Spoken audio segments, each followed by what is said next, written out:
Hello, ഇന്ന് നിങ്ങളോട് ഞാനൊരു കാര്യം പറയാനായിരുന്നു. ഞാൻ ഇന്ന് ഇതെൻ്റെ മാംഗോ സീസൺ എന്നാണ് പറയുന്നത്. ഇങ്ങനൊരു ഫ്രൂട്ട്സ് ഞാൻ വേണ്ടി ഈ മലപ്പുറത്തൊരു കടയിൽ നിന്നാണ് മേടിച്ച്. ഒരു കാശിന് കൊള്ളത്തില്ല. എല്ലാവരും യൂട്യൂബിലൊക്കെ ഞാൻ കണ്ടപ്പോൾ ഇതിന് ഭയങ്കര ടേസ്റ്റ് അതാണെന്നൊക്കെ പറഞ്ഞ് ഞാൻ മേടിച്ചതാണ്. ഞാൻ 3 മേടിച്ചു. 80 രൂപയ്ക്ക്. ഒരു കാശിന് കൊള്ളത്തില്ല. അതുകൊണ്ട് ഞാൻ അതിൽ ഒരെണ്ണം മുറിച്ചപ്പോൾ അത് കേടുക. എല്ലാവരും യൂട്യൂബിൽ നല്ല രുചിയാണ്, ഇത്രയും വലിപ്പമൊന്നുമില്ല. ഇത് ഇതിനകത്ത് നമ്മൾ ഈ കണ്ടിട്ട് ചെറിയ ഉള്ളിയുടെ തൊലി പോലുള്ള ഈ ചെറിയതാണ്.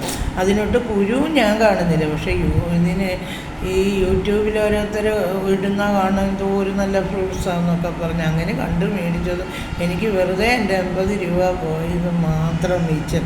അതുകൊണ്ട് നിങ്ങൾ ആരെങ്കിലും കണ്ടാൽ ഇനി ഇത് മേടിക്കില്ല, ഒരു കാശിന് കൊള്ളാത്തതാണ്. അതൊന്ന് പറയാൻ വേണ്ടിയാണ് ഞാൻ നിങ്ങൾക്ക് വേണ്ടി ഒരു വീഡിയോ എടുക്കാമെന്ന് ചെയ്ത്. എനിക്കോ അബദ്ധം വന്നു, നിങ്ങൾക്കോ പറ്റാതിരിക്കട്ടെ എന്ന് വിചാരിച്ചു.